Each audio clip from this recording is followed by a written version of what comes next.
This is like prime morning voice. What is happening? I think I'm getting sick. No, is that my voice? Hey y'all, what's up? Welcome back into the channel for episode number 4 of Detroit Become Human. Guys, y'all, things are getting a little heated. We've got Kara staying in the motel with Alice, right? But I'm just laying this prediction out there. There's got to be a cop there by morning. Something has to happen to make them move from the spot, or if nothing does come from that, then they're just going to make their way towards that contact. I don't know if you guys recall, but we had that interaction with that one other android that said, hey, like, you need to go to the other side of, well, he said meet with this person. Just happened to be on the other side of town, so that wasn't the most convenient, but I think that's where that plot line's going. Then we have Marcus. We don't know what's happening with him. The last we saw of him, he was going to get arrested because remember, Carl died. And so Marcus is in a lot of trouble, and they did actually catch him too. Like, he didn't try to run or anything, so that happened as well. And then our last individual, Connor. Oh, I keep doing Connor so dirty, and I know, you guys don't have to look at me like that. I know I keep doing him dirty. We didn't successfully interrogate the deviant android, and with that, I did intervene though. Okay, I did step up, I intervened. But outside of that, that's where we kind of left off with Connor. So let's dive into it. I'm assuming we're going to pick up with Marcus's story first. I think the past couple times it has started with Marcus's story. I'm hoping we get to see a little bit more from him because I think Kara's story is the longest, or I feel like is the most time consuming because of all the different options. Not in a negative way. It's just I really would like to see a little bit more of Marcus. He's probably my favorite character as of right now, his storyline, but I got to look at them all from like a whole, you know, at the end of the game. So with that, guys, thank you so much for being here, and I hope you guys enjoy this next episode, and let's go.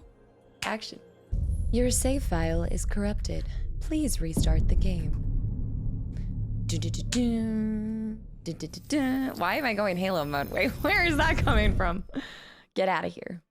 Cyberlife, the company that manufactured me, is conducting a user survey. Would you like to participate? Oh, actually? Oh, really?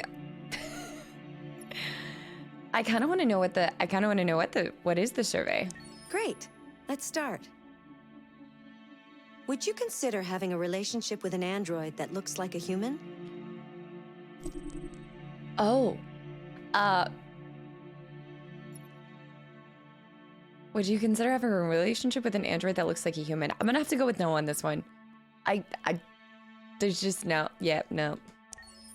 Do you think that technology could become a threat to mankind? Wait, but also I want to know what they mean by relationship, because if they're talking about, I took that as an actual like physical, emotional relationship. I would have friendships, or like I could see myself like having relationships in that regard, but not being in a relationship with an android. Because also, that's not what they're programmed for, so I feel like that is wrong to treat them like that, right? I guess they did say, I guess there's androids for everything? I don't know. Do you think that technology could become a threat to mankind? Oh man, guys, look, the Matrix burned such a, like... just, I don't know, it struck fear into me when I was a child. I will say that I'm actually going to take this from a kind of a different way. Okay, different perspective with how I'm looking at this question. I don't even know if I'm looking at it from androids becoming more of a threat to us. I'm looking at this from the standpoint of, do I think that technology can be hindering us from maybe like personal connection? Now I feel like it's easier to be in contact with people over the phone than it is to meet with them in person and things like that. So I do think that for all the good, there is always going to be evil to, you know, or not maybe necessarily evil, but every good thing will have a downside as well, right? So I do think if you're looking at it from interpersonal relationships and the effects that social media, technology, and everything has had on it, it's good and bad. So I'm gonna go with yes.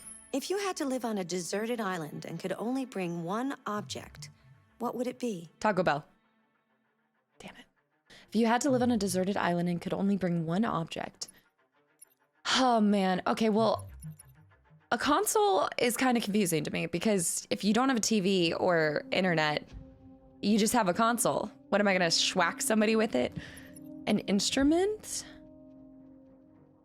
Pen and paper. Do you ever run out of the paper? And then eventually doesn't your pen run out of ink, you know? Is this unlimited? Definitely not the cell phone. I'm deciding between a book and an instrument, but here's the thing, right? A book, you can only read so many times. I think the thing that would have the greatest longevity and probably keep you the most entertained would be an instrument, because you can be self-taught, and I mean, there's endless songs and things like that, right? I'm going with an instrument. Do you consider yourself dependent on technology? I mean, you're talking to the girl whose somehow career became centered around technology. So yes, I guess I don't know. I look at this two different ways, and I've talked about this with you guys. This is kind of like a Q&A with Casta, but this happened. It's almost been a year since I went full-time with streaming and doing YouTube and just content creation in general, right? Before that, I had been streaming for 4 years prior, and I have always weighed this option, even when I made the decision to leave my corporate job and do this instead. I would be okay if this all was taken from me tomorrow. I would be okay. If we lost all of our technology, I could be happy. I would be fine. I know it sounds like I'm talking myself into that, but that was actually a huge part that played into my decision, because I don't think any career, save maybe being a tenured professor, but still, nothing is really certain. But somehow it consoles us a little bit more to feel like our job security exists. But this career is very fickle. You never know, right? So from the standpoint of like what I do now, I would say I'm dependent on technology. But if it all was taken from me, I wouldn't be. So I'm gonna go with no. What technology do you most anticipate?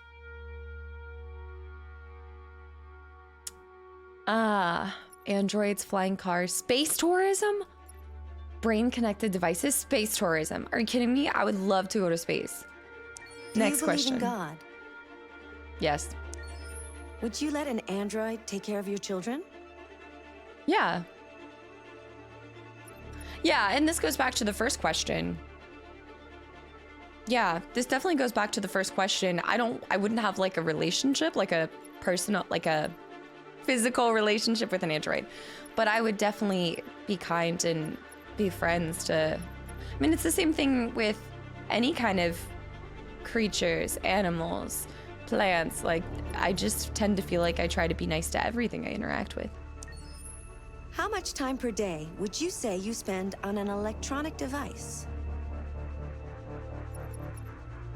More. 100% more. If you needed emergency surgery, would you agree to be operated on by a machine? Oh, that's interesting. I don't think I've ever thought about this question.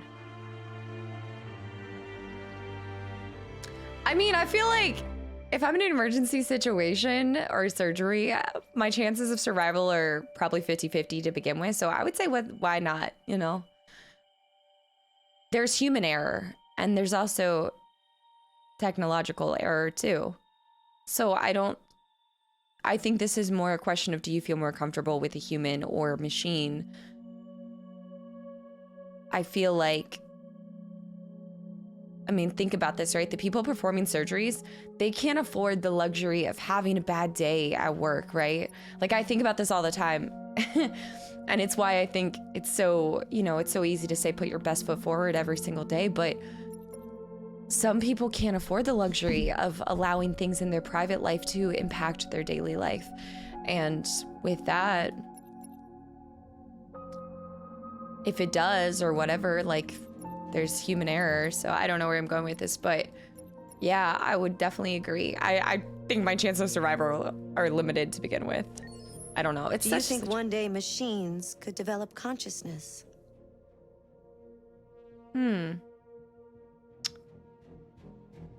Oh, the music.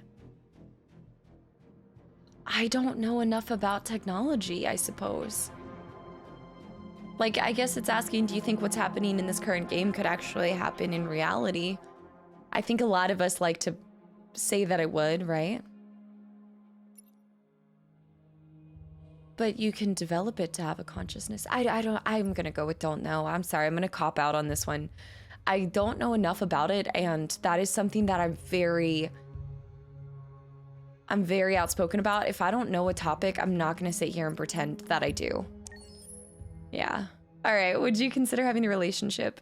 Your answer, no. 19% said no. 60% said yes. Interesting, huh? And this goes back to, again, are we talking, I am interpreting it like a physical relationship, but do you think that technology could become a threat to mankind?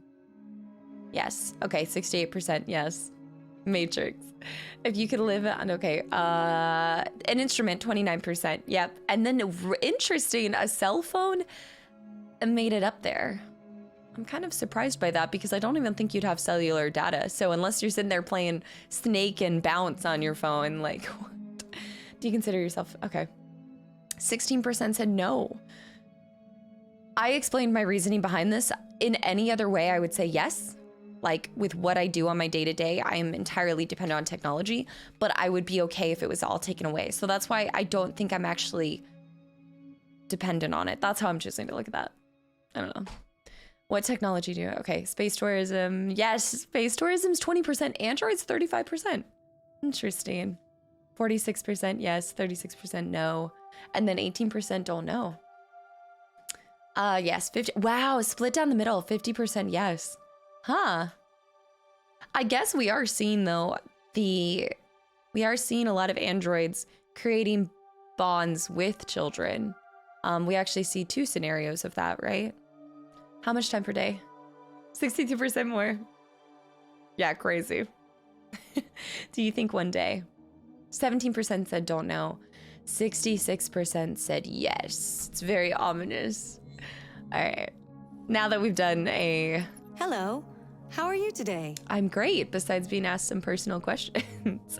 No, I think they're pretty standard questions, and I'd be interested to see how y'all's results were as well. But okay, let's get on with the real game.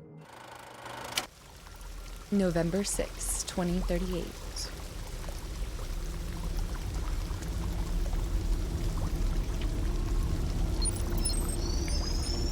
Reboot. Oh, Marcus. He was demolished. Oh. Does he still have his legs? Diagnose. Oh, wait, first one right here.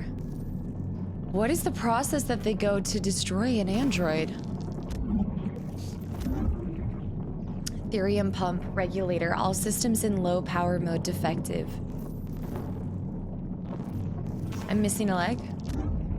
Left and right leg components missing. Unable to stand.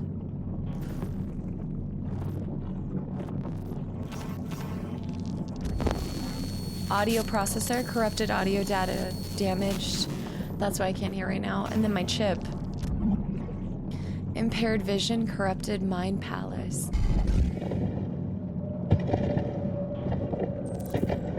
All right, we're replacing legs. I love how they do the audio right here. Wow.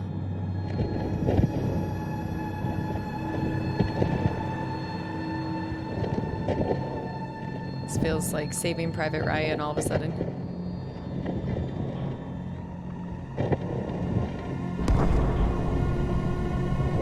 This is just a massive yard of broken down androids. Are they all defective, or were they all deviant androids? Or I guess androids that were blamed for crimes they didn't commit too? Yeah.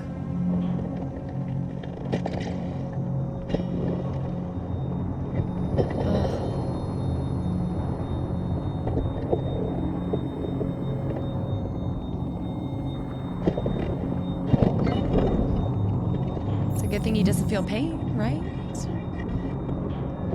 But he does feel emotional pain. He might not have the sense of physical pain from nerves, from lack of nerves, but he very much felt the pain of Carl's death. Right leg. We need a left. I need a left leg.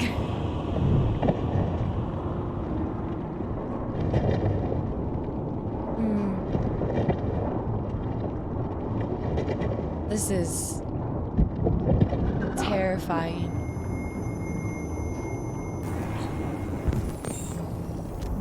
Left leg component. And now we're a Frankenstein android.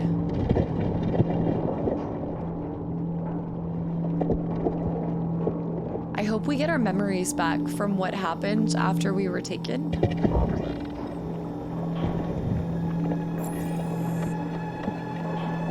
Okay, we can now walk.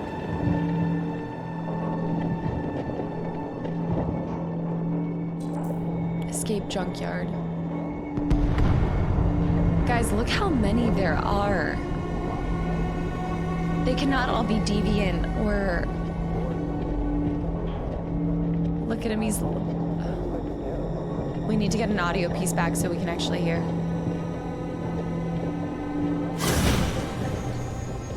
There's a place where we can be free. Find Jericho! Find Jericho! Jericho. It must be the same place that they told Kara about? Perhaps. It's like you can see my core processor.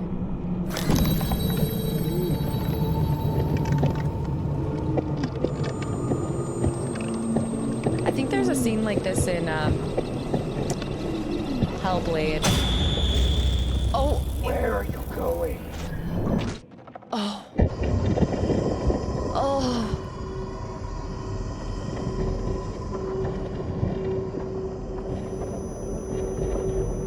There's some that are just wandering around. This is a nightmare. Replace damaged parts. Pump regulator.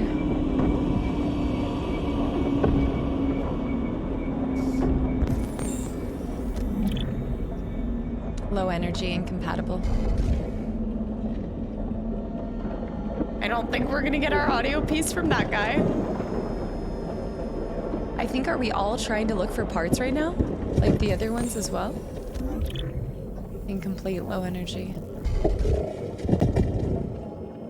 This one should be good.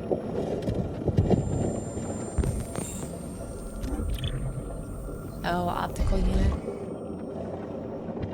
Just kidding, he's not good. The guy without legs trying to crawl up right now.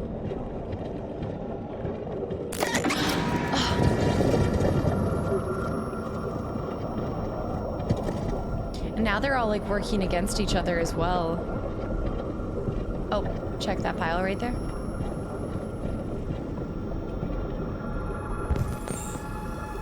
Yes, audio processor. Now we don't have to listen.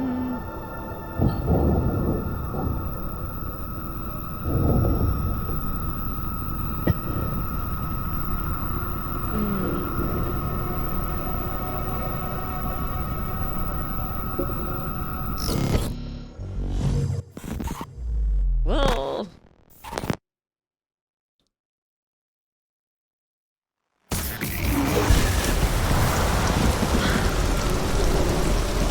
I'm gonna turn it down just a smidge, y'all. I recognize this part's a little loud. Hold on. It's going down a little further. Wow. The way that your sound came all the way back in one, like, swoop.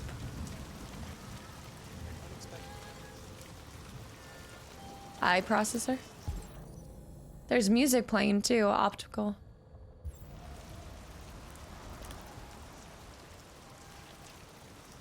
Okay, I don't think it's as loud. Sorry, I have to keep playing with the volume during this section. Somebody's singing right now.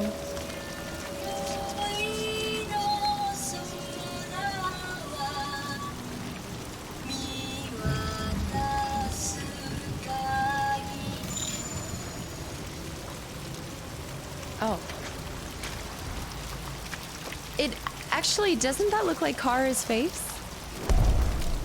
It kind of looks like Kara's face. Right? That one.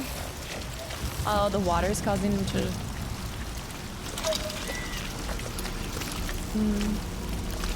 Let's go over to this side.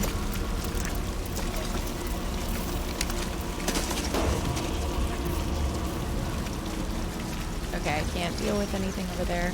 There's a pile. Examine. Core processor. It's gotta be. Yeah. Nice. Rip it out. Pull it out of the sky.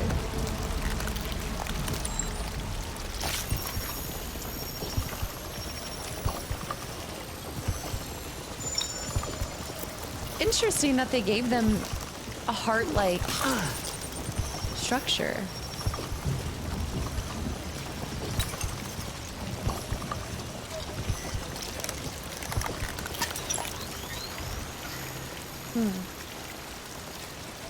I mean, that was something they chose to do. I can't imagine the heart is needed unless it... maybe it does pump, like, the fluids throughout the body. I don't know. Like, Cyberlife decided to create that, right? So now we just need our optical.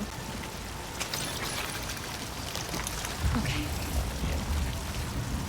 Does changing your core processor not... Oh, wait. I need my eye. I need my eye. Replace damaged parts first.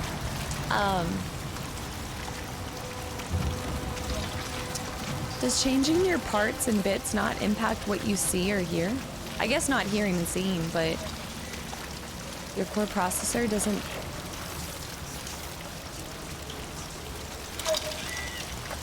Keeps telling me to look right here.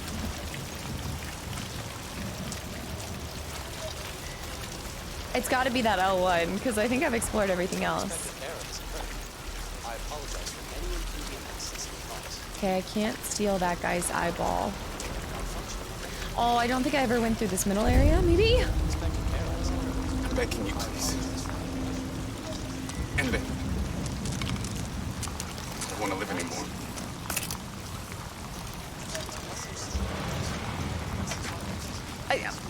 I'm sorry. No, please. Don't leave me. Don't leave me! I think we can go back.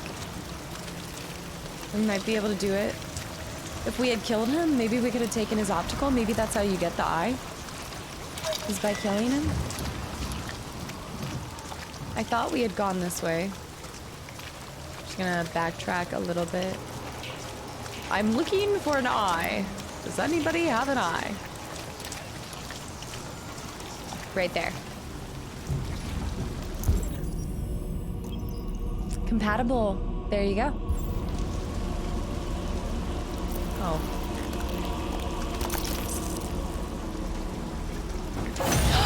Oh. Oh, they just dumped a bunch of more androids.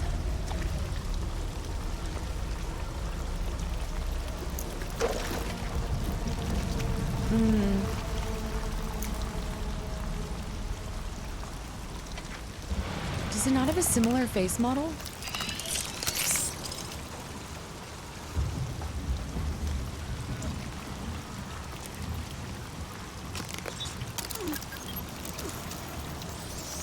Is it a different color eye? Yeah. He now has the heterochromia eyes. That's actually really beautiful. Whoa, whoa. Alright, climb the slope. All the other people trying to climb out right now.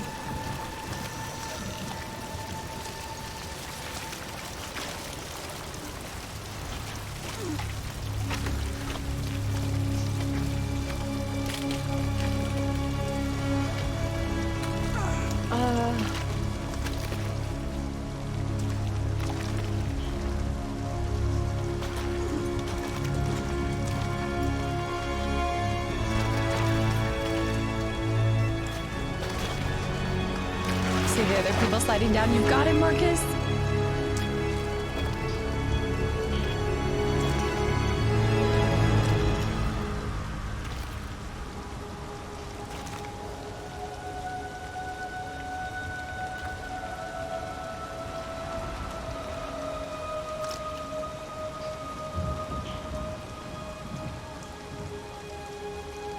Look at him smiling.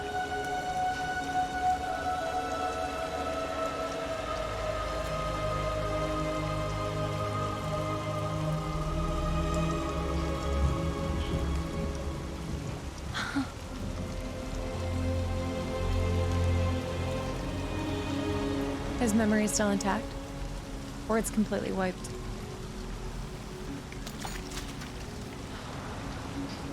He's gonna cut it out.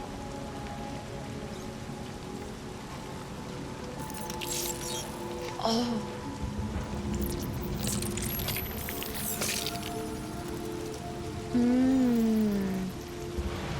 And it can just heal like that?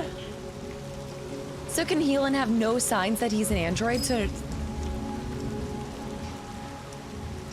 Really? I love how they gave the android model abs.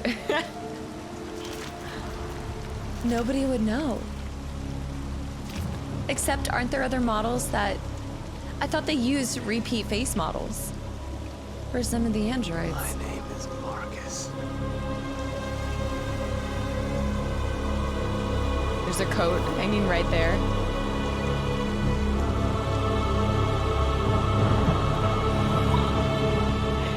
With Detroit in the background. See, Marcus always gets the shortest chapters. Probably because it's leading to, I know, it's probably building. It's the build, I know. Wow. Okay, so the first thing that I just want to say real quick is there's two parts that are kind of, maybe not the first things we think of that add to the game, or like the first things that you think of when you're like, oh, that's what makes this game great. But for starters, the music is so intentional.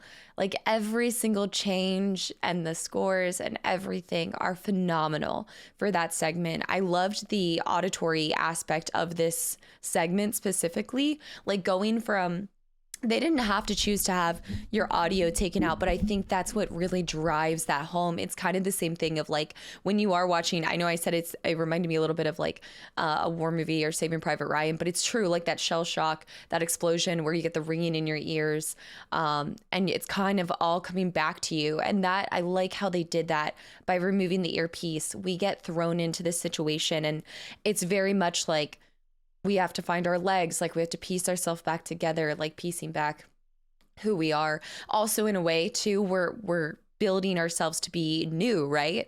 Like to go forward and no longer be an android per se, right? But he's grabbing pieces from other androids. And so with that, it's almost this like collective, like culmination of parts to equal the whole of what he goes forward and becomes. But I really liked them taking out the auditory piece right there. And then we find it and there's nothing, right? There's like no noise. And then it all comes flooding back to us. Just very well done. And then the music piece I kind of talked about. The second, this game, coming from playing a few Telltales, I think I had remarked on this in a couple Telltales. Sometimes there's a fine balance between giving the player choices to keep them interested and to keep them thinking that they play a big part in the story. This one, your choices do matter, right? But every single QTE feels well placed, like specifically in this chapter, having to go through the motions of changing everything. It just gives you that extra piece of connection to the character, in this case, Marcus. Same thing with all three of our characters, right? The more that you know your actions impact your main person that you're playing as, I think the more that you emotionally connect to them, and then you also just care about them more, because you're like, I don't want to get him killed going forward, because we just overcame the junkyard. I mean, we overcame a lot more than just the junkyard, right? But that entire process was excruciating for him. He had to face other people that weren't going to make it out right. And I think looking back, I'm interested. Refuse to kill 7%. Yeah, I actually, looking back, I wish I had. That was kind of just, I hate being rushed to decide. And my instinct was to grant him his last wish. Yeah, like he begs to die. My instinct was to grant him it. And I don't know why I went with refuse to kill. I think, I don't know. I could not explain my reasoning there. I wish I had, because it was his last wish. And it's interesting, right? Because the chapter where Carl asks us not to push back against his son, not that he was a dying man, but he was kind of starting to die. He ended up dying. So I think I'd use that same reasoning where I was like, I want to do what Carl said because it was his last wish. And interestingly enough, a different scenario pops up and I don't do that. So that's like a flaw in my own strain of thinking, or however I justify actions. I think that's actually a really good illustration of how, we can contradict ourselves in what we believe, and our beliefs change per situation, per perspective, because there's choices I'm going to make as Marcus that I probably don't do the same way of thinking for Kara or for Connor. So that's actually just an interesting thing to bring up, is the, I guess, my own hypocrisy with that one. Going back through, it looks like I did miss one other thing that happened. So we did have an android begs to die, but I don't know what the other scenario was. I'm wondering if it had to do with the L1 and I just didn't see it, but we found the optical. The crane dumps bodies. Not everybody gets the crane dumps bodies? What caused that? Oh, depending on maybe where you find your optical unit? I don't know. I don't understand how only 21% of that can happen. And then find pump regulator in a dead android. Oh, so maybe if you kill the guy, you can take his pump regulator and his optical part. And then that's the way that you get the other two parts? I don't know. Interesting. All right. I'm pretty happy with how this chapter went, minus, the refusing to kill. Looking back, we discussed that. I don't think there's anything else I want to bring up. I talked about the QTEs being extremely intentional and really helping the player connect with the characters. But yeah, all right, let's go.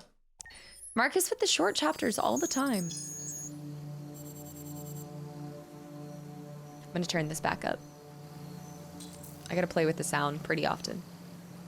Find Amanda?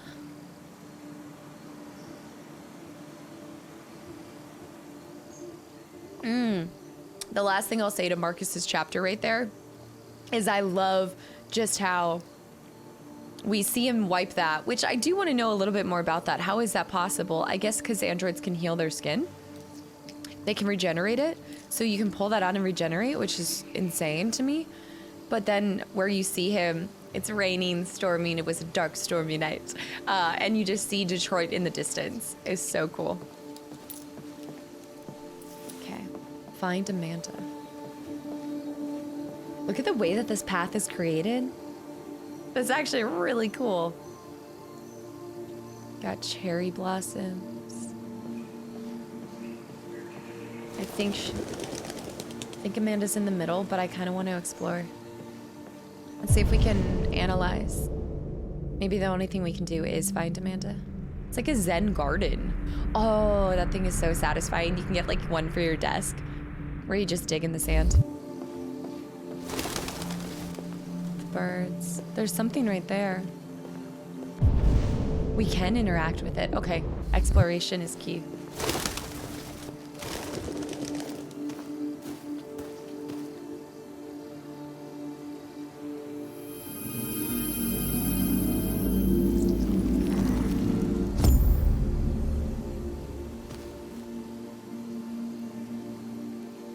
What did it do?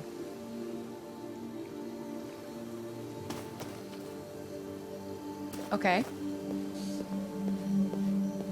Look at the lily pads.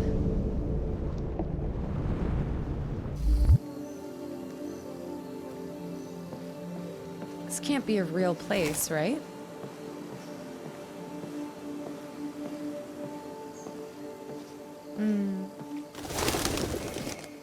I love love cattails. The cattails are so cute. And bamboo. It's an invasive plant, by the way.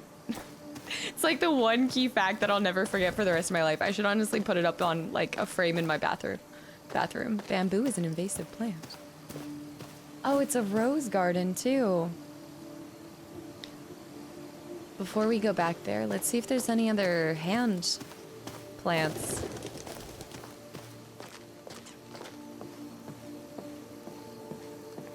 It's so bright. I love the way that they've done this walkway.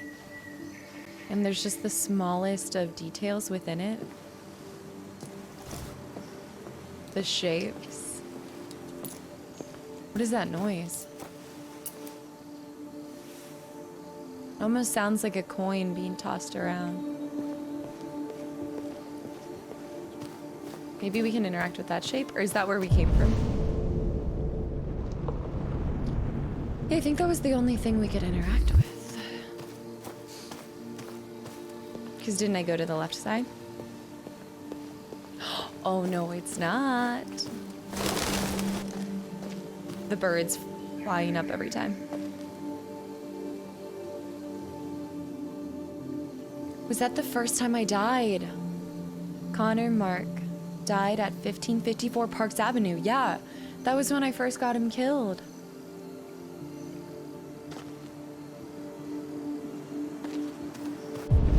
There's 2 clues to be had here. I think.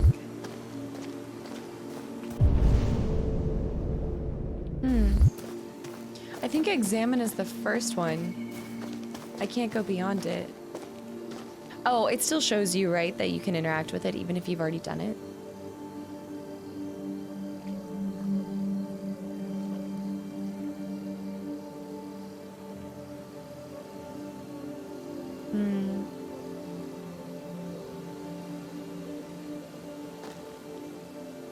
I suppose I can die multiple times and still be fine.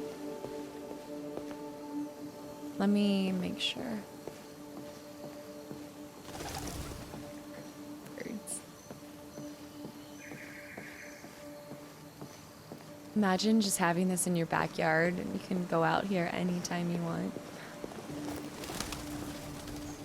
I think this is where we spawned in. Yeah.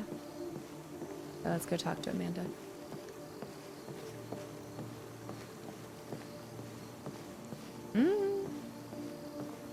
Right, because there's the hand.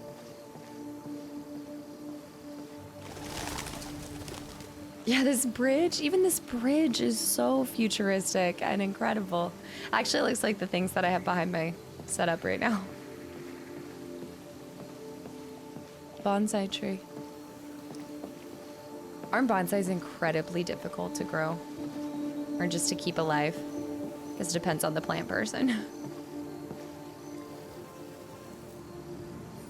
Hello, Amanda. Trusted. Connor, it's good to see you. Amanda. Finding that deviant was far from easy. You showed great skill in your investigation. But you knew deviants could be unstable. You should have been more cautious. I thought I could make it talk. It was a judgment error. Never mind. I'm sure you'll be more careful in the future. The interrogation seemed challenging. What did you think of the deviant? Intervention, simulation, deviancy, traumatized. It showed signs of PTSD after being abused by its owner. As if its original program had been completely replaced by new instructions. This Lieutenant Anderson has been officially assigned to the deviancy case. What do you make of him? Unpleasant, dysfunctional, intriguing, unsure. Intriguing. I think he's irritable and socially challenged. But I also think he used to be a good detective. He's an intriguing character. Unfortunately, we have no choice but to work with him. What do you think is the best approach? Friendly, adapt, indifferent, don't know. Adapt. I will adapt to his personality. It is in the best interest of the investigation that I avoid conflict and try to accommodate his psychology. Just kidding. More and more androids show signs of deviancy. There are millions in circulation. If they become unstable, the consequences will be disastrous. You're the most advanced prototype Cyberlife has ever created. Oh. If anyone can figure out what's happening, it's you. You can count on me, Amanda. Is she a creator at Cyberlife then? Hurry, Connor. Or is she the creator? There's little time. Is this inside my mind? Is this really happening? I doubt she'd create a funeral for us, right? Like a little, not a funeral, but I doubt she'd create a tombstone for us just because we died. I don't, maybe? I don't know. Now I can't tell what's reality and what isn't. Let's see what's going on here. Ah, that's, okay, we'll dissect that at the end of Connor's chapter. Can I help you? I'm here to see Lieutenant Anderson. Do you have authorization? Yes. Connect.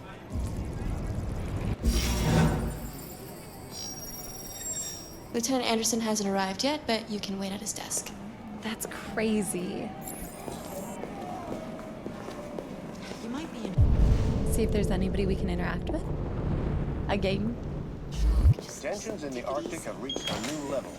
A Russian carrier. Wow, this is a fancy police department, that's for sure. Okay, there is a lot to do here. Let's make sure we're as thorough as possible. Warning shots were exchanged, apparently with no damage or casualties to either side. The Minister for Defense, Miller? has spoken of You still here? I thought your assignment was over. It's just been extended. Hank's gonna be overjoyed to hear that. have called for military forces to withdraw.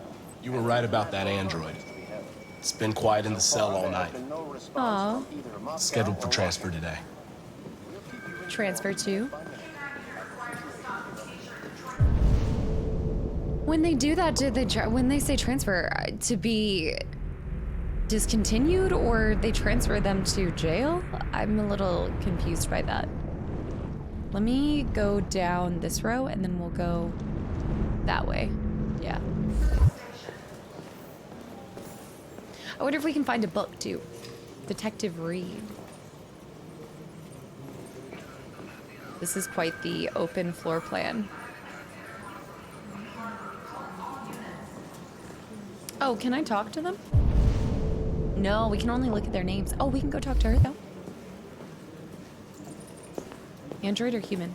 Ask about the desk. I'm looking for Lieutenant Anderson's desk. It's that desk right there.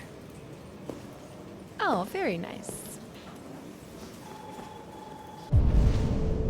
I kind of want to go further back. Do you think we can actually go talk to the guy in the holding cell? Now that we know whose desk? Right? Oh, there's a magazine. Okay, but otherwise we're just looking at the desk. But we now know where Anderson's desk is. I'm gonna try to go in the back. After we read this, of course. Oh, no. Carl Manfred. Let's read about this. Carl. Famous Detroit painter dies. One of Detroit's brightest lights. Reports of famous artist Carl's death have been confirmed. The coroners described a fatal cardiac event induced by a stressful domestic situation. Manfred's son Leo has asked the media to respect his family's privacy at a difficult time. I'm sure he has. Carl rose to fame in the 2020s as a figurehead of neo-symbolism with powerful and dark works in the mold of Francis Bacon. See part 2. Proliferate years followed until a dark period marked by alcohol and drugs, but the artist had apparently returned to work in recent months. The governor of Detroit expressed her condolences to the family on behalf of the city, describing Manfred as one of Detroit's brightest lights. A collection of Manfred's paintings will be auctioned by his estate in the coming weeks. Of course, because all Leo wants is the money. Despicable. Ivanov says, "Niet." Russian president responds to Warren's warning. Cyberlife's world first $1 trillion company. Let's see. All right, following President Warren's demand that all Russian troops withdraw from the Arctic immediately. Didn't we listen? We saw this somewhere else too, the same issue.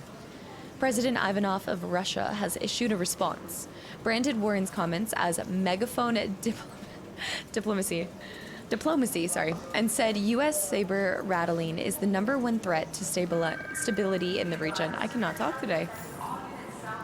The Kremlin produced a detailed statement outlining Russia's claim to the territory, and Ivanov said he would remind President Warren that the United States is subject to the UN conventions. Like everybody else, the conflict shows no signs of abating. Dun dun dun! Who's this guy? I can't talk to him.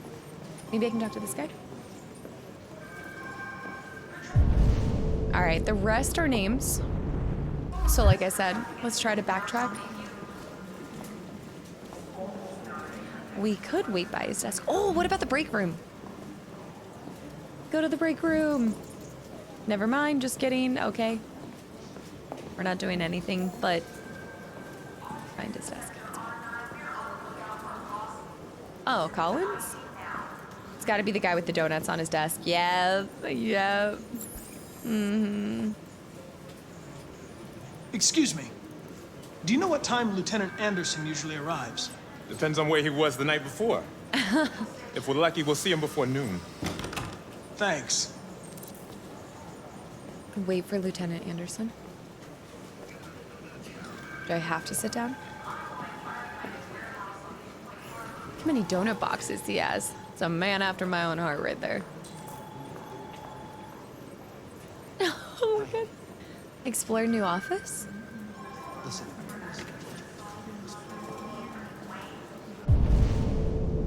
Nice, we can look at his files. Ooh. Ooh. Can we go to the break room though? I don't think he's gonna like us snooping around in his stuff though. But I'm gonna do it anyway. I think I should try to go to the back room again one more time. Don't take the money.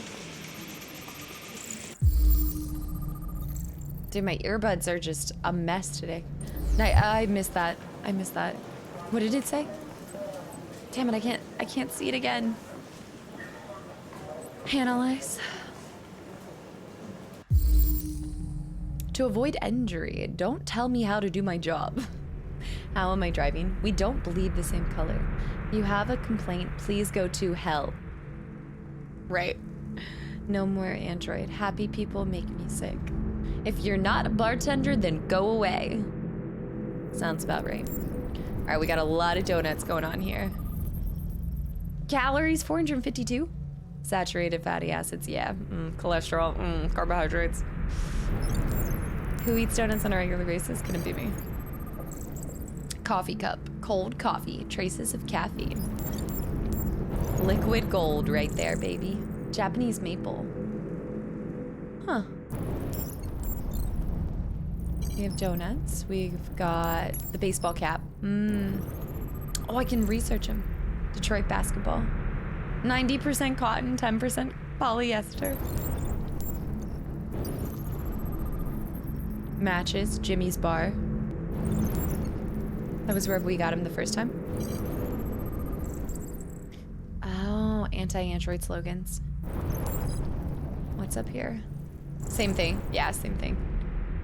I don't... If I wanted to be ignored, I'd talk to my ex-wife. Did we see this one? No. Look at him with the haircut and no facial hair. Responsible for the Red Ice Network dismantle of 2008. Huh, a good call. Had one really good. Oh, he has a dog, a St. Bernard. And those are all of our clues. Detroit police dismantled a network of red ice dealers. More than 50 arrests throughout the country. Detroit's Finest has dealt a massive blow to the city's growing red ice epidemic, with a number of high-profile dealers and suppliers now behind bars and narcotics seized with a street value of $500,000. Detective Hank Anderson, a young but hugely talented detective, is said to be instrumental in the operation, which took months of planning. The DA described the work of the Detective Anderson and his colleagues as model investigative police work. Becoming the youngest lieutenant on the Detroit police force, Lieutenant Hank Anderson was among the most decorated detectives in the DPD's recent history, securing a number of high-profile arrests and serving as an integral member of the force. Captain Fowler said the promotion was long overdue, describing Anderson as among the most talented police I've ever worked with. The new lieutenant is expected to rise quickly throughout the ranks of the department and is already being tipped as the future commissioner. New record seizure. Nearly a ton of red ice discovered in the hold of a boat after a long investigation conducted by Lieutenant Anderson of the Detroit Police Force. So what happened in between? How do you go from rising through the ranks and being amazing and then now, I guess maybe really, is it alcoholism? We did all of the clues, so I think we can... Was a decorated officer, yeah. It's good to see you again, Lieutenant. Oh, Jesus. The only one I didn't see was the call. In my office.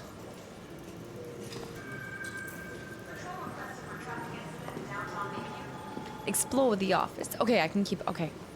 Nice, nice, nice, nice. Wasn't there one more thing? I thought there was...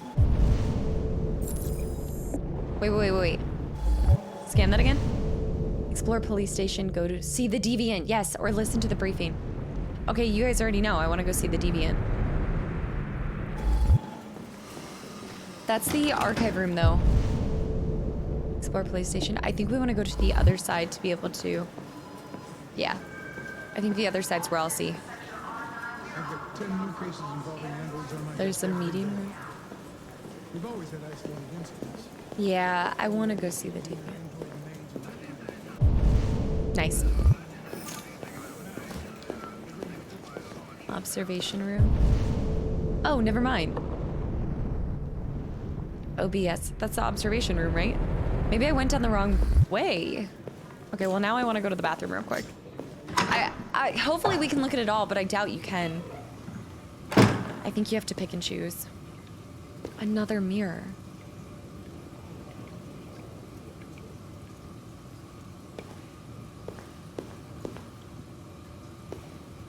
Is that it? There has to be something with continually looking at mirrors, right? Is there an achievement or something?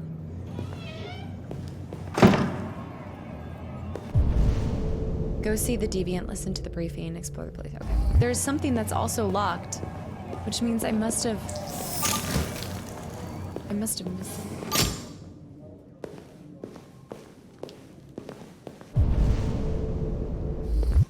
I don't think there's really...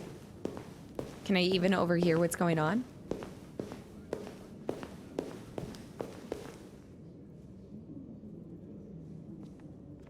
Or is anything gonna go? No. Well... Alright, to the archives.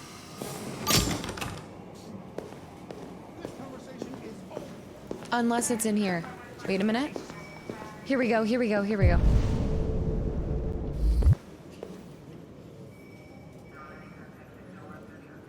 What? What are you looking at? Oh.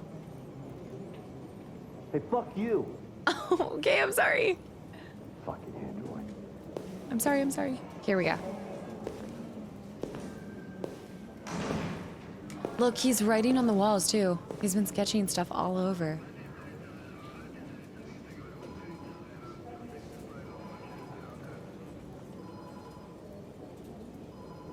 They're going to destroy me.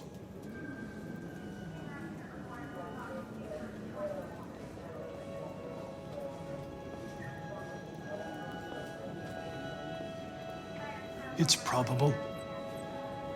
compassionate would be. They have to analyze your biocomponents. They need to understand what happened. I'm going to die.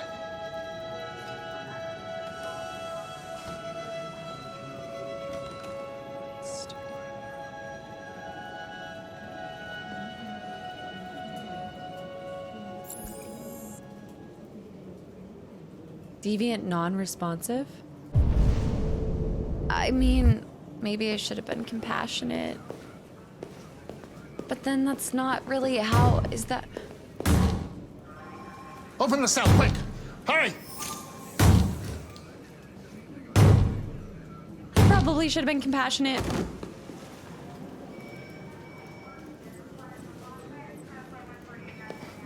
I'll call Cyberlife. Clean this mess up.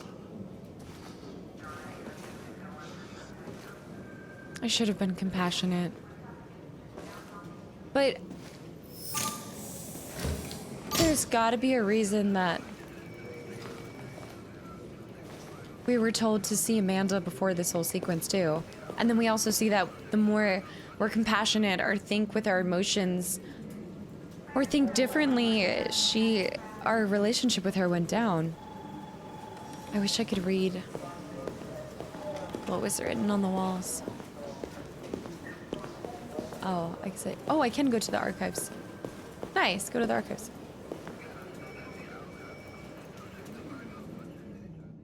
Oh.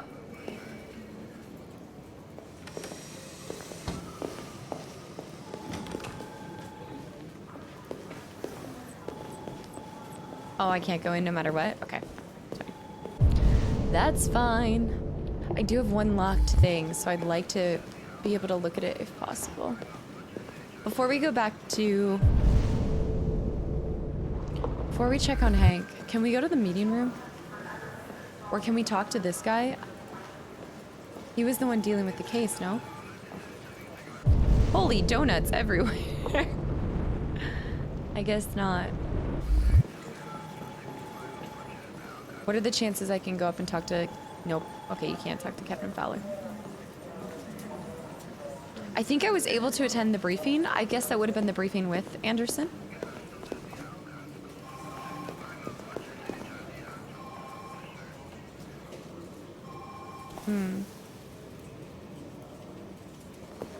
Break room. Oh, yeah. Oh. Fuck, look at that. Our friend, the plastic detective, is back in town. Congratulations on last night. Very impressive. Could have got somebody out of that android if you hadn't fucked it up.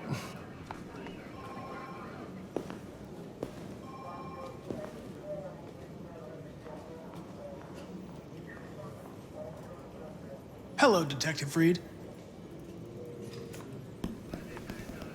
Really? You're gonna take that as aggressive? Really? Never seen an android like you before. It's because I'm special. Model, are you?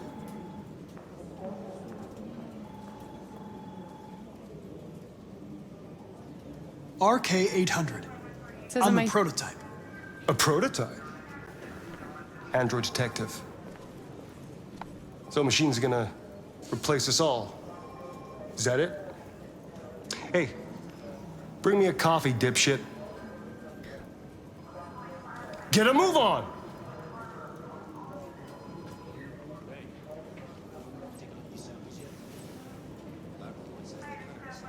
I'm sorry, but I only take orders from Lieutenant Anderson. Oh. I'm sorry, I keep getting Connor into the thick of it. If Hank hadn't gotten in the way yesterday, I would have fucked you up for disobeying a human. Stay out of my way.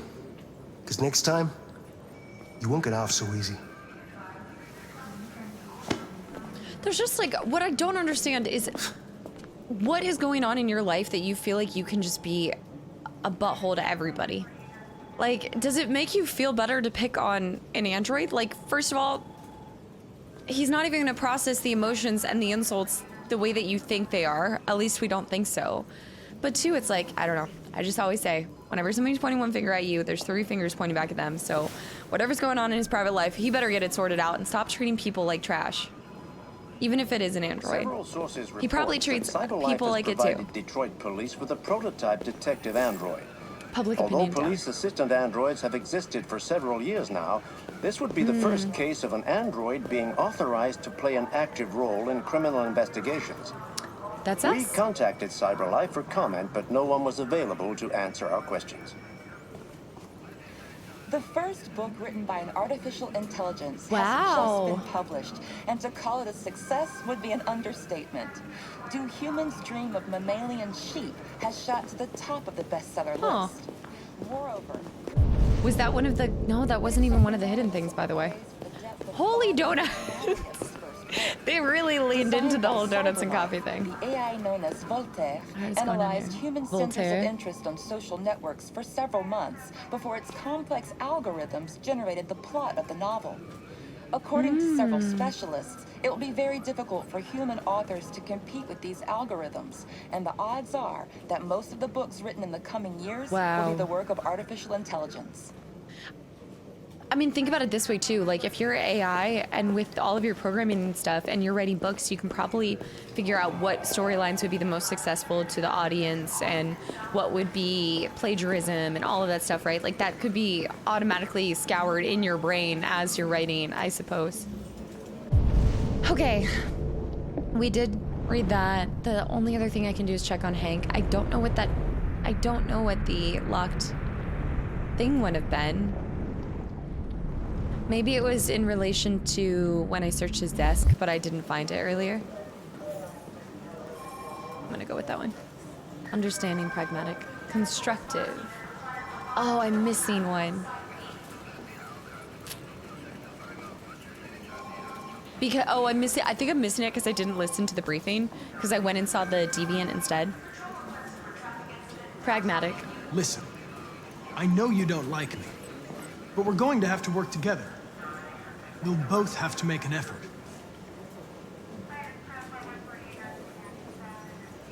Partners. No. Positive. Partners. Positive. In any case, I'd like you to know I'm very happy to be working with you. I don't think I'm sure we'll make a great team. His desk. Keeps wanting me to talk about partners. Did we ever find something about his partner? I'm missing the good dialogue option. I didn't explore enough.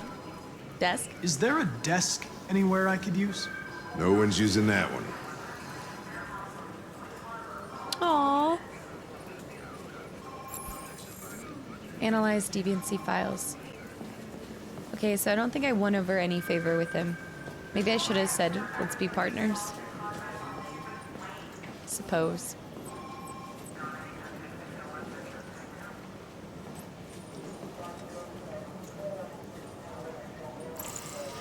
Oh, no, we can talk to him. That's about his dog. You have a dog, right? How do you know that? The dog hair's on your chair. I like dogs. What's your dog's name? What's it to you? Sumo. I call him Sumo. Let's see, Valor. I would just say we go down the list and ask about everything. You're a Detroit Gears fan, right? Denton Carter scored 53% of his shots from the three-point line yesterday. Did you see the game? That's what I was watching at the bar last night. Oh. How was I to know that that would make it go down? I guess I want to ask about all of them, though. Do you listen to Knights of the Black Death? I really like that music. It's full of energy. No. You listen to heavy metal? Well, this makes it go up. I don't really listen to music as such, but I'd like to.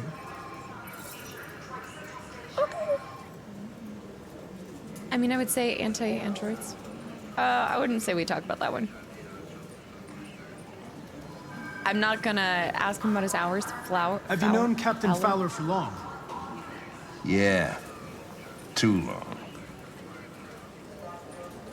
Sorry, I'm so fidgety today with my earbuds. They won't stay in. I guess I would say, okay, let's just do it. Let's ask about anti-androids, whatever. A lot of people don't appreciate having androids around.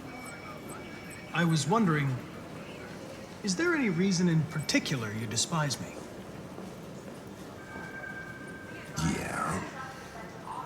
There is one.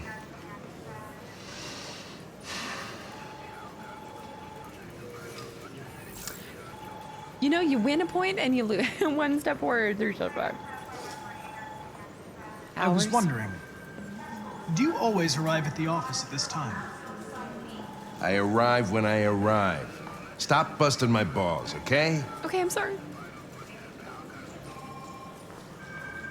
If you have any files on deviants, I'd like to take a look at them. Terminal's on your desk. Knock yourself out. That's so strange that that's like the computer, I guess? Of some sort? All right, case file.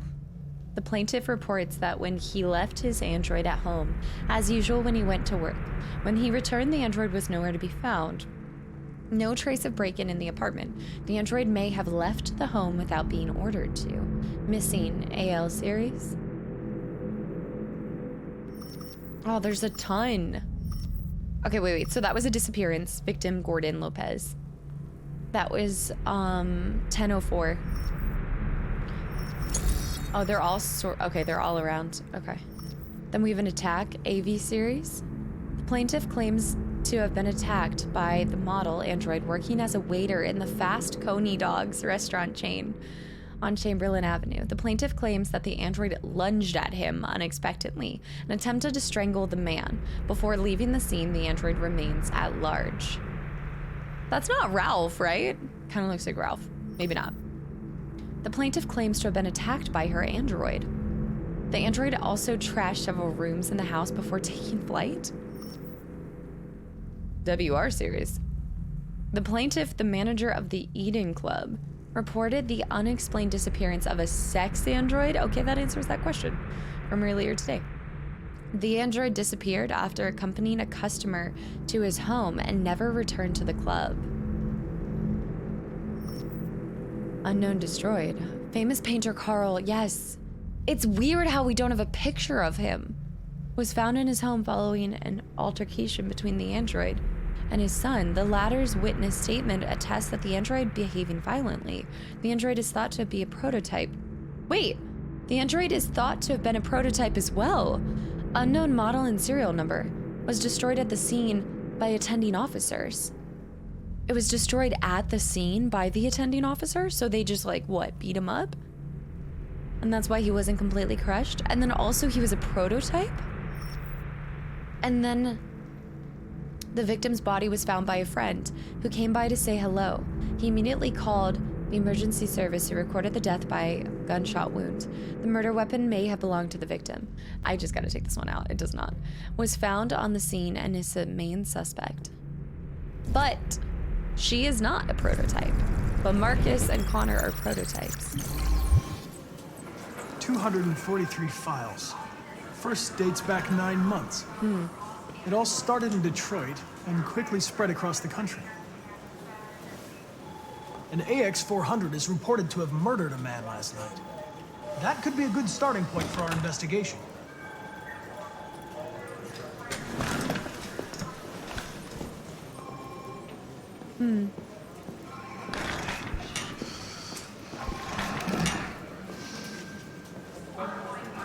What is your problem with me? Direct, aggressive, professional, understanding? Direct. I would say we want to... You shouldn't let your personal situation hamper the investigation, Lieutenant. You don't know what the hell you're talking about.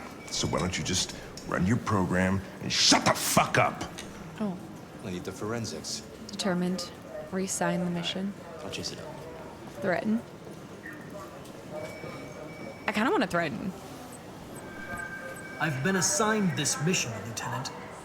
I didn't come here to wait until you feel like working. Terrible. Connor? Listen, asshole. If it was up to me, I'd throw the lot of you in a dumpster and set a match to it. So stop pissing me off. Or things are gonna get nasty. Lieutenant? I'm sorry to disturb you. I have some information on the AX-400 that killed the guy last night. Voila. It's been sighted in the Ravendale district. I'm on it. Sighted in the Ravendale district. There we go. All right, so definitely didn't win over a lot of points with Hank. Regret that one. Is that the end of it? Oh no, know your partner trophy earned. I did get to know a lot about him, but yeah, I'm not a big fan that I didn't win over as many points with him. So the Zen Garden, that's what I'm trying to figure out. I'm assuming it's a real place. For whatever reason, it made me feel like it was like inside my mind or something, but I believe it's a real place. And I would assume that Amanda at this point is maybe the creator of Cyberlife or something, because she's taken, not only did she stress the importance of what she's assigned us to do, but what this prototype could mean for the world as well. So we found that, did find the magic stone and found the graves. Thankfully, there's only one grave as of right now. So we found Lieutenant Anderson. Hank arrives. So I unlocked android saved in the interrogate. Okay. So yes, because I saved him, I was able to talk with him. So I talked with Carlos's android, and then I unlocked Carlos's android self-destructs, unfortunately. And I read Famous Painter Dies. And then I also read, yeah. So waiting for Hank, there's two things that appears I missed catching. And we knew that because one of them was locked, and then that caused us to be locked during our conversation with Hank. So unfortunately, that kind of impacted that. Oh, let me see world stats, by the way. Yeah, let me see. Interesting that only 15 and 13% of people find the other things in the Zen Garden. Maybe you enter that area and you assume there's nothing else to explore for. Also, if you're doing just a quick preliminary scan, you're not going to see the orange or the yellow pop-ups to the side, so you actually have to walk around and take the time to see it. So Hank arrives 99%. Wait, what? So people did tend to read, but Carlos's android self-destructs only 22% got that ending. And then Hank is mad. I think that's the only route you can go, though. Look at it. Yeah, you talk to Hank, examine the files, he gets mad, and then either Hank got a lead, or what's the alternative? I don't know. But 97% gets Hank got the lead. So what is that last one? Oh, maybe if you successfully, like, what if you succeed in the interrogation process and he tells us everything you need to know? Then maybe, I don't know. No, that seems weird. Okay. Connor, very interesting. So we did find out he's a prototype officially. We got a little bit of insight with Amanda. Outside of that, and outside of trying a little too hard to make Hank like us, I think it was a decent chapter, decent start for us. So, okay, I will be right back. Hold on.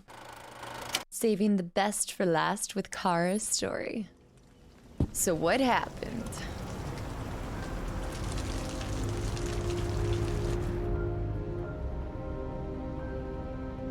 Oh. I'm wide awake. I was in the dark.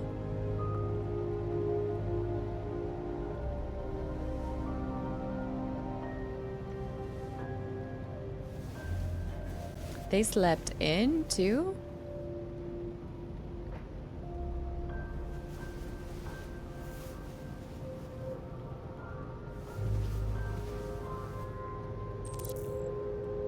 Let Alice rest, or something dark side.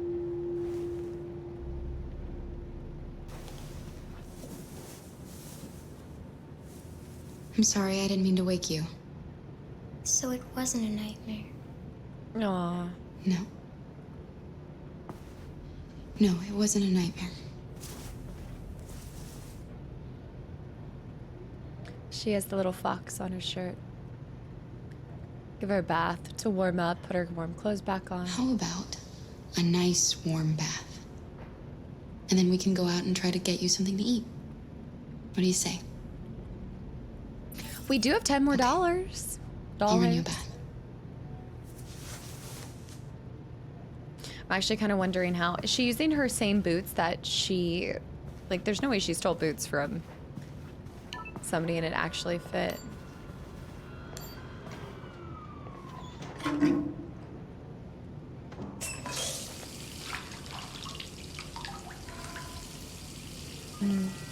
look in the mirror again?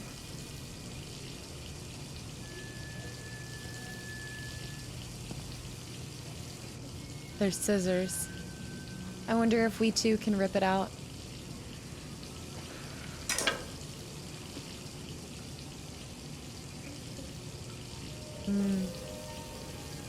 Oh. I guess I don't have to? No, you do have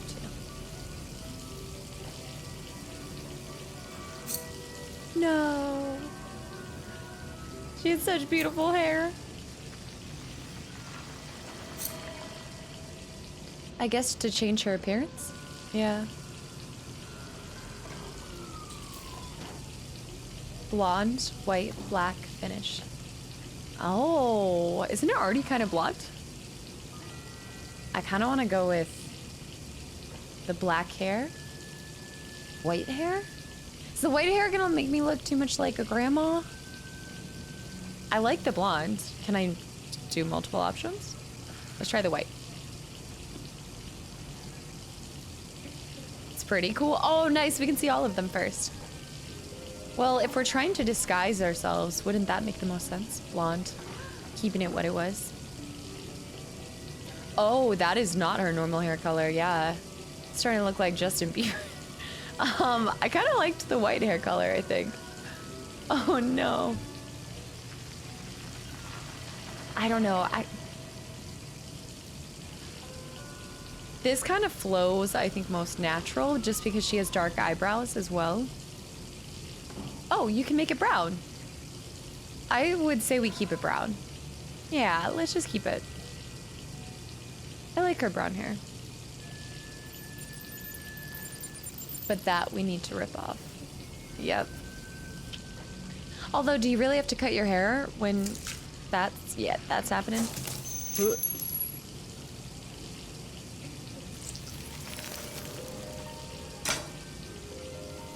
That's amazing. Oh.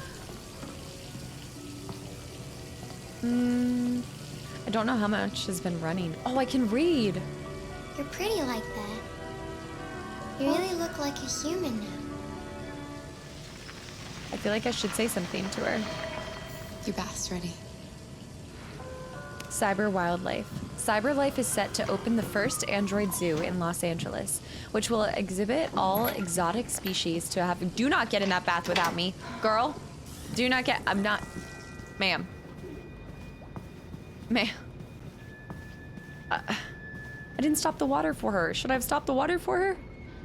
Are we supposed to allow her to take a bath by herself? I don't know childcare. She's probably old enough. She's probably fine, right? She's fine. Hey, back to the animals.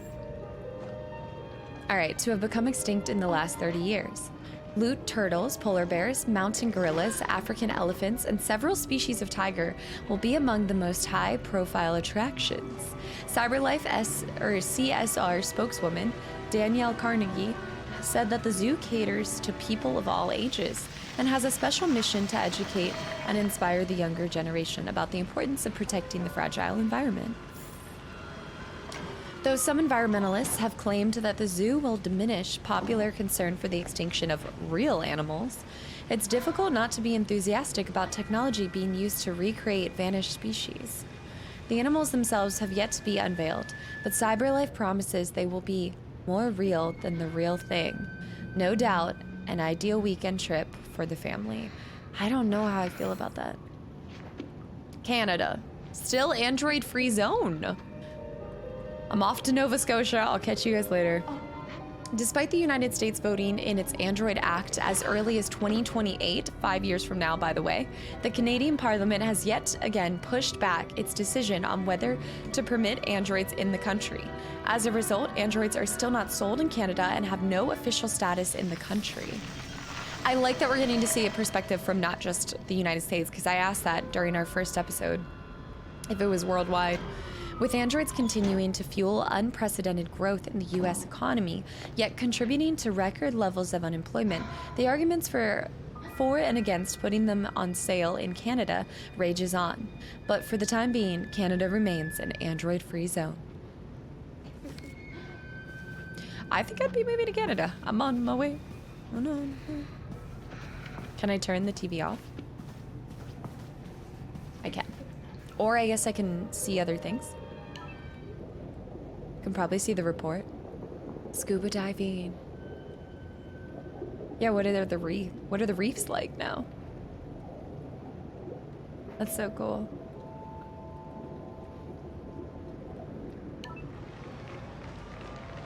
Boston Run. The victim's name was Todd Williams, an unemployed man from Corktown. According to initial reports, he was shot by his android, an AX-400. The android fled the scene, and a police search is now in progress. Reporting live for Channel 16 News, I'm Josh Douglas. Sweetie, it's time to get out of the bath. You had no choice. He would have killed me if you hadn't stopped him. What are we gonna do? We have nowhere to go. And the police are looking for us now. She looks so cute with her sweater. It's the tenured professor, like, elbows. Can't stay here, family. Contact android. That android yesterday, he gave me an address. He said we could get help there. Could be worth a try.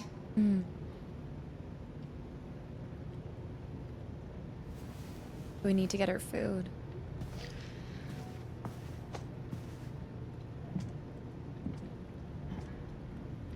Moving, determined, comforting, supportive.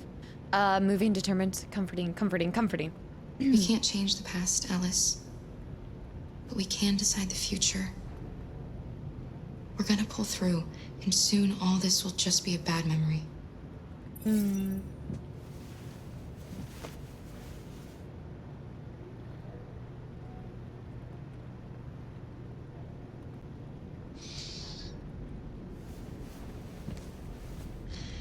Finished getting ready.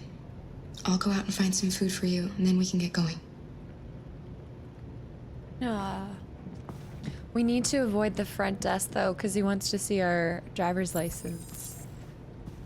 All right, let's get breakfast. Can we get our jacket? I can't get my jacket? Okay. I think there was a... No, it's raining. I should have brought my jacket. Oh. Okay, that's not suspicious at all. Lieutenant Anderson, Detroit Police. Looking for a female android robbed a store down the road last night. You seen anything? An android? I shouldn't have done it. I shouldn't have done it. Android's here. Have you seen anyone that looks like this? Fuck. I knew there was something weird about her. She came in last night. She was dressed normal, you know? There was no way I could tell. Is it still here? Yeah, probably. Room 28. Thank you.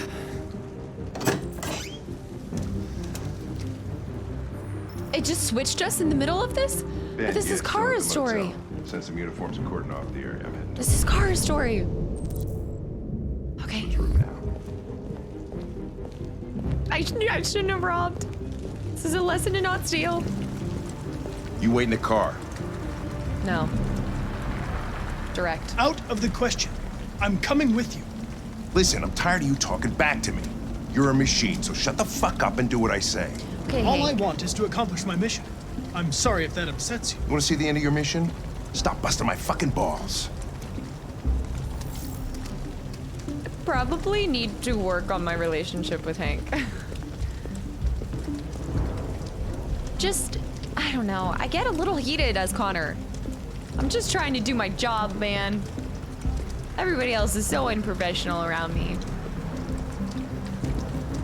Where would I have gone, though? There's not like a back side to it or anything. Hank, you're also slow at walking, too. Pick it up. Pick it up. Interesting. Did you see the hand movement that Connor did?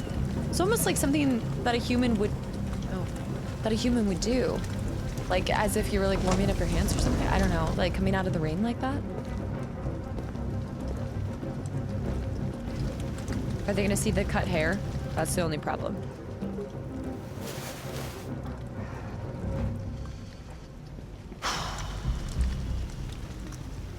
it's gone.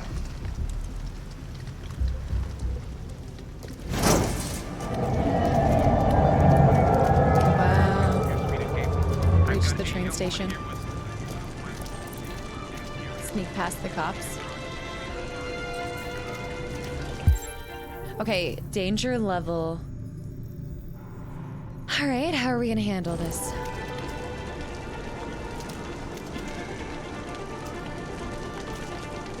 Wait for when their level of okay.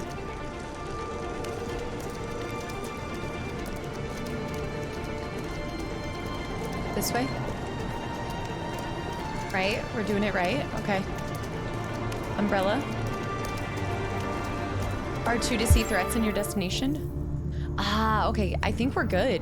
I don't exactly... Oh, the threats are behind us. Yeah. Hide. It's going up. It's going up. Hold on. Level of danger is not good. Hide. Hey! Okay. Oh, no! Wait a minute! No, no, no, no, no, no, no! No, no, no! Which way did it go? No! That way. They're headed for the train station. I didn't finish the hide part. I didn't see that it wanted me to go over. Oh, shoot. Okay. Oh, man. I don't want to catch them. What an interesting thing that they make you do. But this is going to be a flaw in my system because I didn't catch them. You know what I mean? They're over there! I'm going to get shit for it.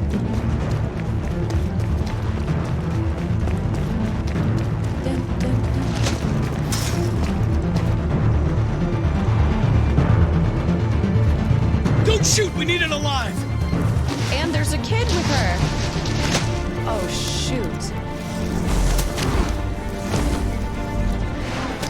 I'm putting Alice in danger. Oh, gosh. Oh, fuck. That's insane.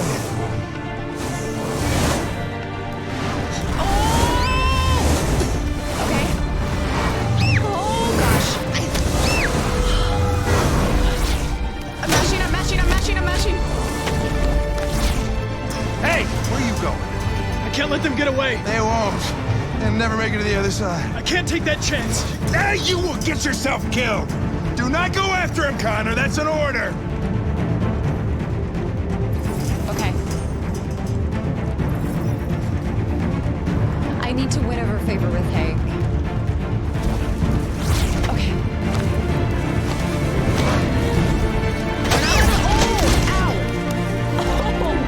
I didn't realize we're out of it. We're out of the thick of it. There you go. You have to keep mashing. You can't even let go for a second. I'm fine. It's fine. Not flawless, but it's fine. Are you okay?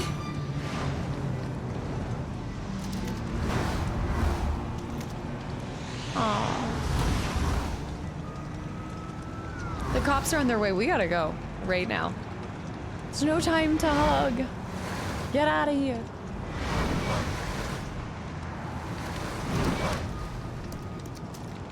I kind of wish I could have seen what played out if Connor had chased them, you know? Wow, Kara with the short chapter. I'm used to her having some of the longest ones. Run, Kara, run. So I suppose you could actually leave on the train, and I just fit. There's like a point where the game does a really good job in not letting you get comfortable with QTEs. So when I was hiding, I didn't realize that I wanted us to like go over for whatever reason. I don't know. Insert excuse here. I know, bullshit. All right, so this is determined by the morning in the motel. So if you notice, oh, okay, so one of the options would have had us cross paths with the same outcome. Actually, all of them do. Okay, no matter what, Connor pursues Kara. Oh, so Kara cannot escape on the tram no matter what, right? Or except for this one. No. There is another alternative. There is another. No. It doesn't look like you can actually get on the train. Okay, so making it back over. The zooms. So yeah, going back over, 28% of people stayed in the motel. I don't regret that for a second. She got a warm bath. I got to cut my hair. We got to remove our LED. I feel really good about that, honestly. Looking at the painting, there were 2 other things I could have explored in the motel room, which I don't know why I didn't do this. But I did get to read the stuff. I changed the channel. Alice hears about Todd. Cheer Alice up. Dun, dun, dun. Connor investigates the motel. I didn't think that we were going to have sequences where where multiple protagonists intertwine. Like, I knew they were going to cross paths at some point, right? Like, I feel like that's obvious. I didn't think that they would have us play both sides of it. And in that way, the game is like even more endeared to me, because I love when you're playing as one person and then now you have to play as the pursuer. That was the way with Last of Us 2, right? Like, you play as what easily you could just dismiss as being the bad guy, but that's not necessarily it, right? It's much more complicated than that. So that was really interesting playing as Connor as well. And then Hank checks the motel room as opposed to maybe just us. I don't know. Kara and Alice are in the street. Yeah, Kara and Alice run away, spotted by the police. Okay, no. It would just end right there. I think it would mean we don't get spotted. We walk towards the train station, and then that would be the end of it, I think. Yeah, I think we would have hopped on the train and been fine. Connor pursues. We reach the fence in time. Oh, a lot of people, it's possible not to reach the fence in time. Kara and Alice are at the highway. I might have got sideswiped a little bit there, but we still survived. It was fine. We reached the middle section perfectly. Then it switches off. Oh, that would be if Connor goes after them. And I chose not to. Yeah. Connor obeys Hank. Yeah. Obeys Hank's order. 35% of players obeyed Hank's order. I want to know if maybe that's his second death, is if he gets hit by a car or something like that. Kara and Alice get to the other side. And then we reach the other side. Yeah. So we're fine with that. Interesting chapter. So if you guys recall in the intro, my initial prediction was that they would be chased by the cops, or the cops would be there in the morning. But I even kind of went back on that prediction like 30 seconds after I said it, because for some reason I didn't think it would actually happen. I am curious to see how this whole thing plays out if, 1, you don't actually steal anything, right? Or 2, if you stay, what were other 2 options? Staying in the car and staying with Ralph. And we missed Ralph's entire plot. Like, whatever his presence in the story was, we missed that entire part. But that's fine. Wow. All right. Well, another episode bites the dust. Oh, man. All right. So we'll be picking up, seeing if Kara and Alice make it to this android apparently across town. So they've got to work their way across town because we didn't take the train. So that will be curious. Marcus was left with who knows what he's going to do. He did hear the name of Jericho. So that's his lead, right? So we're going after Jericho, whatever that means, wherever that is. I don't know Marcus's next route. I wonder if he'll go back to the home of Carl. You know, like maybe he'll try to go back there just to see like the situation after and how it was handled. And then 3, we've got Connor, this prototype, this clearly meant for a greater purpose, but will he fall into deviancy too? Will he eventually, something's in my eye, oh god, will he eventually remove his LED as well and fully take on the life that he determines if he deserves or not, or he wants, but take the same path as Kara and Marcus? The whole thing has gotten very interesting because I don't even recall them being able to remove the LED, let alone healing the skin. And in that way, that's kind of terrifying, right? Like, I mean, it's not, but I kind of want to know, going back to the survey and the question of having a relationship with an android, how do you even know if it's an android, right? Are there like signs? Like, let's say that they remove their piece, right? And you just meet somebody on the sidewalk one day and they are an android, but they look and feel very much like a human. Where's the line? How do you know? You might be in a relationship with one, maybe in a relationship with one, and you don't even realize. I don't know. I think that's where it gets a little just scary in the way that you have no idea. You have no idea who's who now. You could look at anybody. Hank could be. No, I'm just kidding.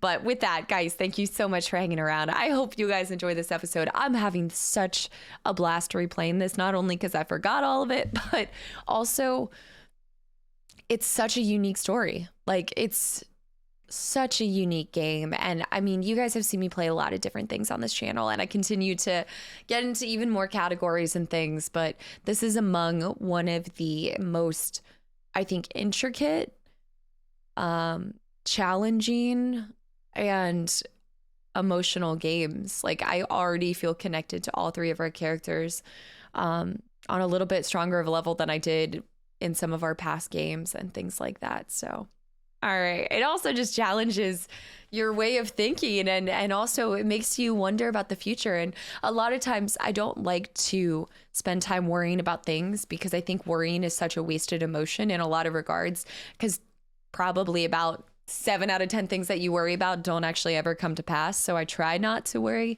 with the future too much or things like that. But there's a fine balance between preparing yourself for what's to come and also just kind of playing in what ifs. And this game is entirely structured in this what if world scenario that maybe is closer than we even realize. You know, I mean, technology has come such a far way. We were talking about this with video games. I'm playing through 2003 Jedi Academy right now, and the advancements in video games alone over 20 years is bananas. So who knows what it's going to be like in 2038, right? 2038, yeah. All right, guys, I will see y'all in the next episode. Thank you so much for being here and for your time, as always. Most important thing that you guys give me. And bye, YouTube.